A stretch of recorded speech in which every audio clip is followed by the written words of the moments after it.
Inflation exposed: how the Federal Reserve is robbing you blind. The truth is, a dangerous, invasive species has overtaken the United States financial system. It is ruthless, it operates in secrecy, and completely outside of governmental oversight. I'm going to explain the 5 specific goals and how they have largely been achieved. The wealth gap in the United States reached a pinnacle in 2024, with the richest individuals and families holding an increasing share of our national wealth.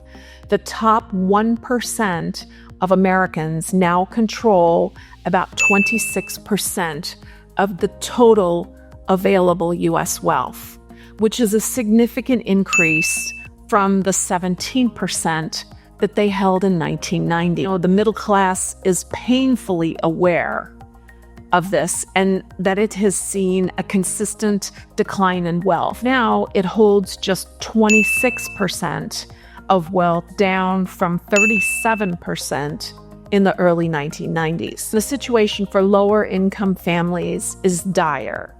They control just a minuscule portion of the nation's wealth, despite being the largest group demographically by far. Wealth disparities are even more severe when you break them down by ethnicity.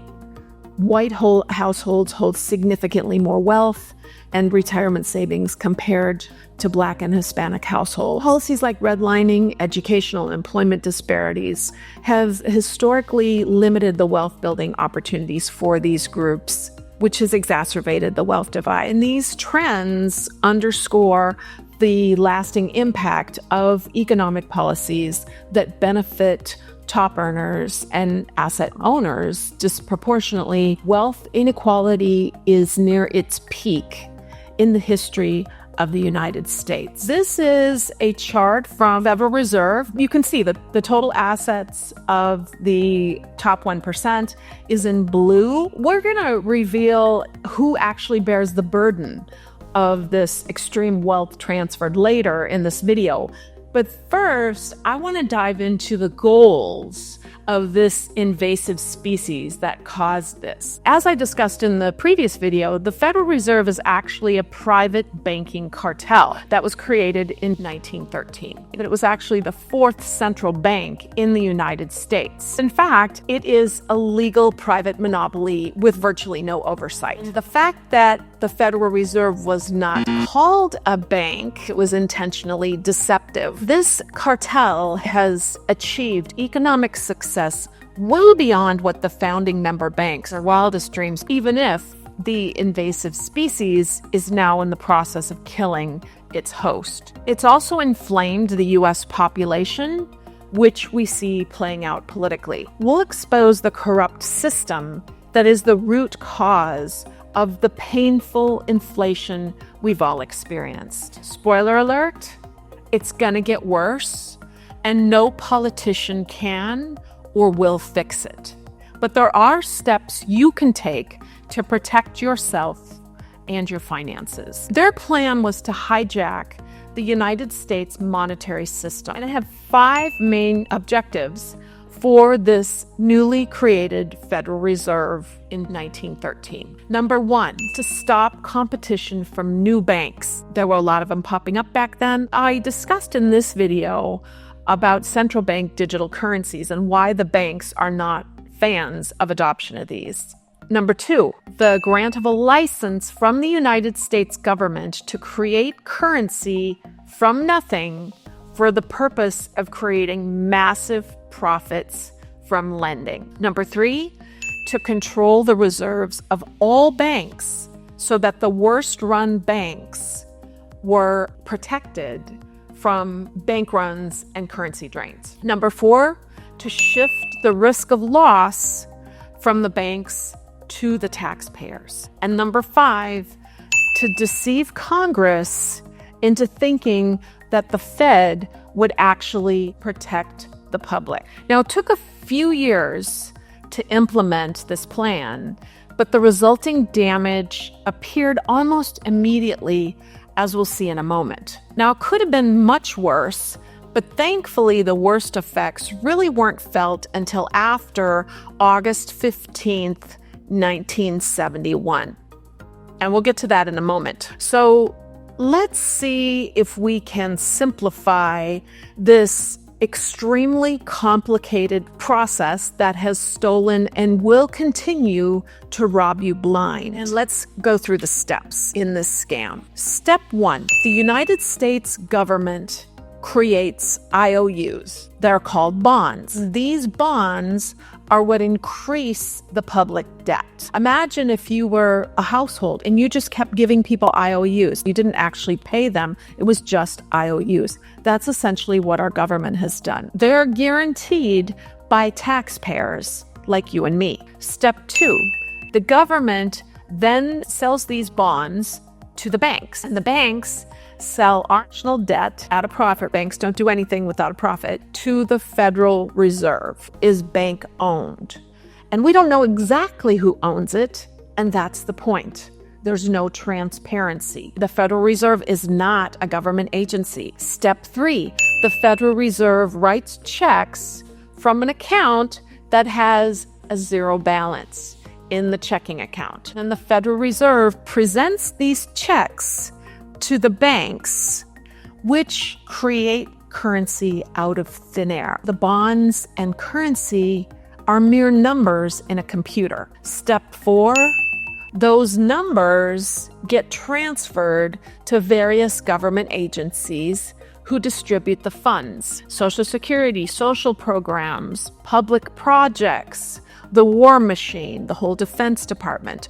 Those numbers get transferred to those agencies. Step 5, the contractors, employees, recipients deposit those checks into their accounts. Those numbers are taxed, and it's our taxes that pay the debt plus the interest on the debt. Step 6 is the further scam through fractional reserve lending. The banks then multiply those deposits, which creates even more currency and debt. Let's see what the result of all this currency creation has led us to. And finally, we'll see the result that has happened since that pivotal date of August 15th, 1971. And here we get to the public debt. You can see 1970 on the bottom. Here is what has happened to our federal debt, our total public debt. We are approaching $36 trillion in debt that has resulted from the process I've just described. This is what has happened by creating IOU after IOU after IOU. And if you think about it on the micro level, if you were a household and you did this, what would be the next step? You don't have enough income to pay your bills. You're living beyond your means. That's called deficit spending. You go further and further and further in debt. That's actually part of that last step. You just keep raising the debt. There's no oversight on this. You just keep increasing it.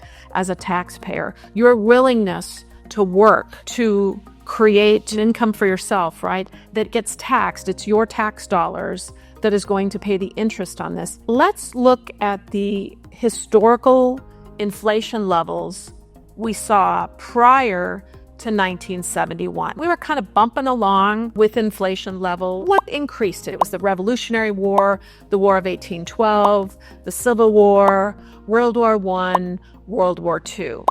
We saw some increases, typically have gone into debt to pay for those wars. That's the historical levels. Let's look at the United States historical inflation levels after 1971. So what happened on August 15th, 1971? That was the day that Richard Nixon took the United States off the gold standard.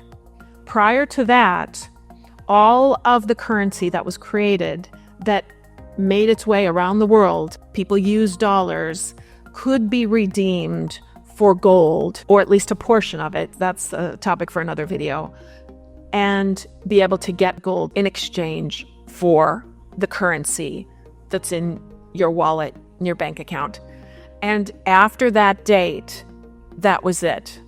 there was no more link to anything tangible, that's when it went to a completely fiat currency. There's nothing, you can't exchange it for anything real. You can see what's happened to the consumer price index, everything, because the more currency you print, the more you dilute the dollars that are out there, whatever currency you're talking about. This is why you're seeing global inflation. Virtually all governments do this. They are on fiat currency that doesn't have true value, and it is causing huge inflation. So it's a pretty bleak situation in many ways. Would you agree? That's really the result of going off of the gold standard onto a fiat currency system. In the next video, we're going to dive deeper into what you can do on the individual level and what society can do to fix this broken system and stop the scam that is robbing us blind. Thanks for being with me today. I would appreciate if you would like, comment, and subscribe to the channel. Bye for now.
gold